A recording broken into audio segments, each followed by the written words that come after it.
Bismillahirrahmanirrahim. Assalamualaikum warahmatullahi wabarakatuh.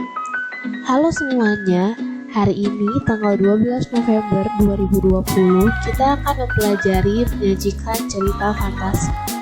Untuk menyajikan teks cerita fantasi, ada dua langkah besar, yaitu merencanakan dan menulis cerita.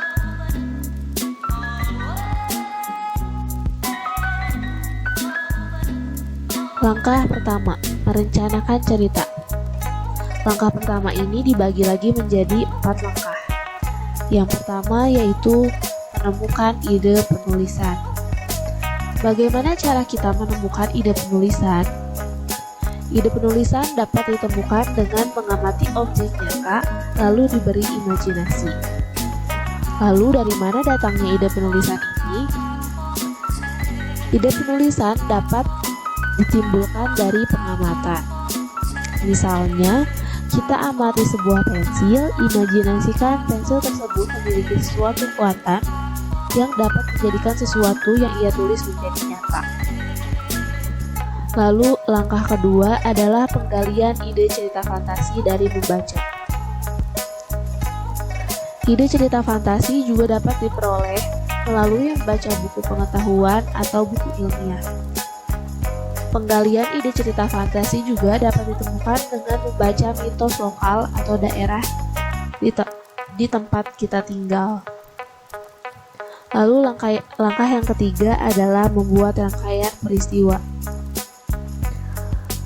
Rangkaian cerita dapat ditulis menjadi poin-poin peristiwa penting, misalnya menuliskan permasalahan-permasalahan yang terjadi pada cerita yang akan kita tulis.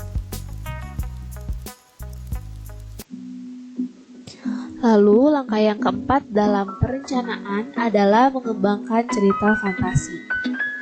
Dari deretan peristiwa yang sudah dirancang, kemudian dikembangkan watak, latar, dialog antar tokoh, sehingga menjadi cerita yang utuh.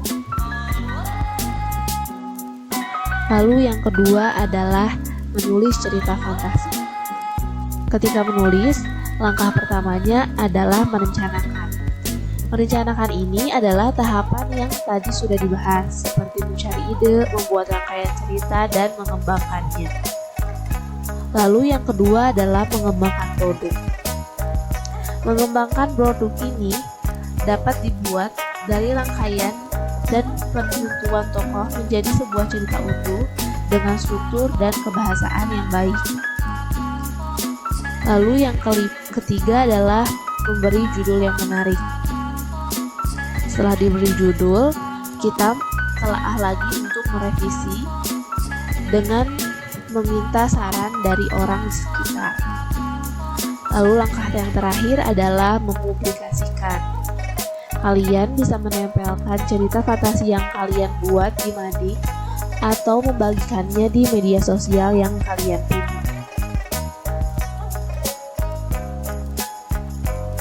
Terima kasih. Wassalamualaikum warahmatullahi wabarakatuh.